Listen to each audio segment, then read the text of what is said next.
What's up, sunshine? Welcome to the show. I'm Coy Wire. This is CNN 10. Happy Friday.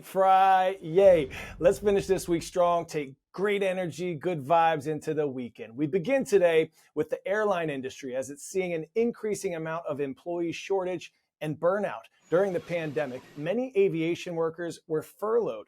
Then, as the pandemic waned and airplanes returned to the skies, airlines struggled to restaff quickly enough to match demand. This has caused staffing shortages, schedule confusion, and long days on the job for some, sometimes working more than 14 hours in a day. Plus, according to the US Federal Aviation Administration, there has been an increase in disruptive passenger incidents. These issues aren't limited to pilots and flight attendants either. Even air traffic controllers have been impacted as their workers' union president recently told Congress they've been understaffed and overworked. All this stress has led to growing concerns over the mental health of aviation industry workers. This issue was put front and center in the case of Joseph Emerson, an off-duty pilot who was charged with trying to crash an Alaska Airlines flight from inside the cockpit in October.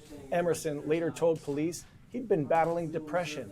The FAA has now announced a new committee that will seek to identify and remove any remaining barriers that discourage pilots from reporting and seeking care for mental health issues like depression or anxiety. The National Transportation Safety Board recently had a roundtable discussion with aviation and medical experts on addressing the topic of pilots' mental health. Our Karen Kafa has more for us from the summit.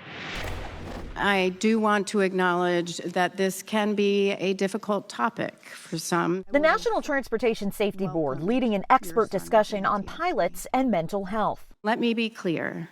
The safety risk comes from a culture of silence around mental health, not about seeking help.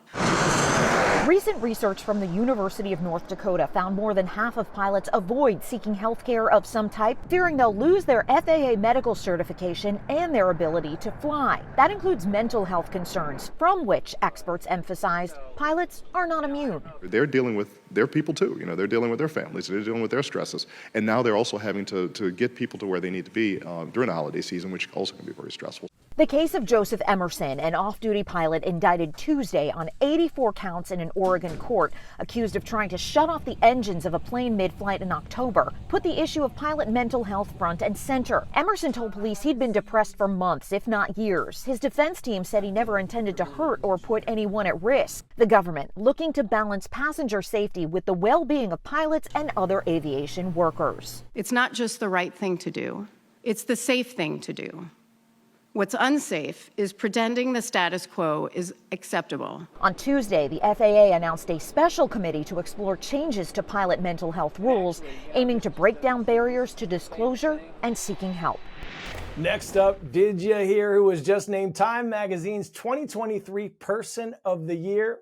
Global superstar Taylor Swift. Swift beat out 8 other finalists, which included Barbie and King Charles III. Swift has been dominating stages across the globe with her Eras Tour and movie theaters with her concert film. Oh, and she also broke Spotify's record for most single-day streams by any artist. Billboard says Swift is the first entertainer to ever win Time Magazine's Person of the Year, as the award has traditionally gone to activists or politicians. Check out Tay-Tay's tweet about the news. Time Magazine says, "We'd like to name you Person of the Year." Taylor says, "Can I bring my cat?" Well, all right, meow. There are some other super talented female entertainers crushing it this year in ticket sales as well. Here's Maribel Aber with more. From pop superstars to athletes, women dominated the ticket business this year, according to StubHub. Taylor Swift led the way, but Beyonce, Pink, and Adele also had big years of ticket sales. And for the first time, demand for tickets to the Women's Final Four College Hoops Championship was higher than demand for the men's matchup. Another sign of the rise of women's sports. The University of Nebraska's women's volleyball team, they drew 92,000 fans to an August match. 10-second trivia. In 1789, Frederick A.C. Muhlenberg became the first person elected as U.S. Speaker of the House. What year was the first woman elected to that position? 1850, 1980, 2007, 2021. If you said 2007, put your hands up. Nancy Pelosi of California became the first woman Speaker of the House more than 200 years after the position was established. Former House Speaker Kevin McCarthy is resigning from Congress and will leave at the end of this year. McCarthy made the announcement in a Wall Street Journal op-ed. This comes just 2 months after his unprecedented ouster from the speakership post. McCarthy's decision will narrow the House GOP's already slim majority.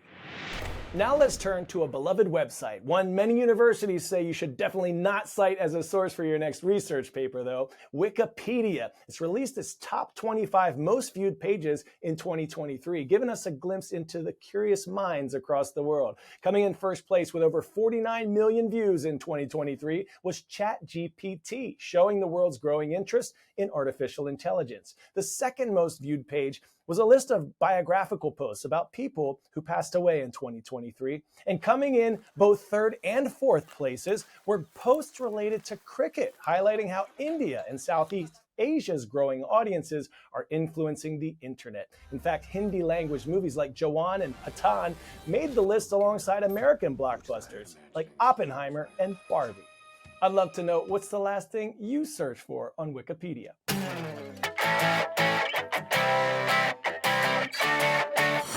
All right, if you have acrophobia or fear of heights, today's stories getting a 10 out of 10s might not be for you. Take it away, Jeanne Moos. 2 stories in one. Both many stories high. An American daredevil named Brian Grubb wake skated the length of a rooftop pool in Dubai, towed by a drone, and then launched from the 77th floor. Brian's off the ramp. When he went off, the board stayed tethered to the drone, and Brian stayed in free fall for about 6 seconds until his chute opened.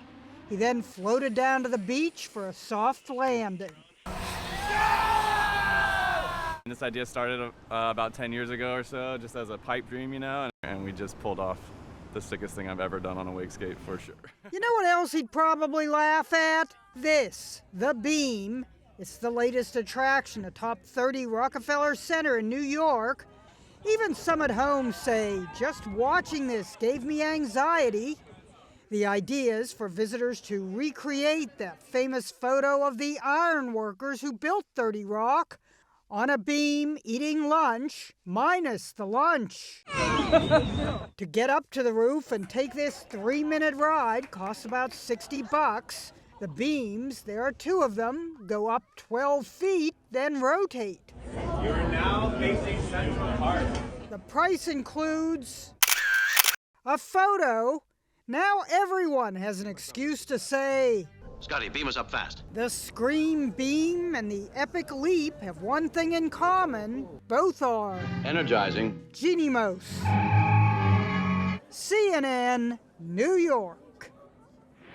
Adventures like those are not for everybody, but we hope they remind and inspire you to maximize your moments. Only 86,400 seconds in a day, so be curious, explore, have fun, tell your friends and loved ones you love them. We have love for you. Thanks for subscribing and commenting all week. This shout out goes to the Bulldogs in Miss Porter's class at San Rafael High in San Rafael, California. What up, Elijah? And shine bright like a diamond. There we go. To all the links in Mrs. Blevins' class at Diamond High School in Anchorage, Alaska. Rise up. Go on out, make someone smile today. Remember, you are more powerful than you know. I'm Coy. It's been a blessing to spend this week with you.